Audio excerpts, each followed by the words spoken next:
ఈ లోకంలో వెంకటేశ్వరావతారాన్ని మొట్టమొదట చూసినటువంటి వాడు ఒక్క గొల్లవాడు.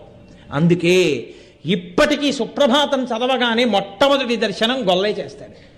సన్నిధి గొల్ల అని అప్పుడు ఏ గొల్లవాడు చూశాడో ఆయన వంశీకులే ఇప్పటికీ వెంకటేశ్వర స్వామి వారి యొక్క సుప్రభాత దర్శనం చేస్తే ఆయనకి వెన్నపూస తాంబూలం బహూకరించి తర్వాత తెరతీసి మిగిలిన వాళ్ళకి సుప్రభాత దర్శనం ఇస్తారు.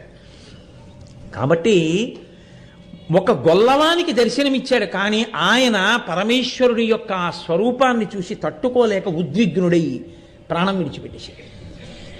ఈ బ్రహ్మగారు ఆవు రూపంలో ఉన్నాడు కదండి, ఆయన గబగబా పరిగెత్తుకుంటూ ఆ చోళరాజు ఇంటికి వెళ్ళి పెద్ద ధ్వని చేసి అంబారావం చేశాడు.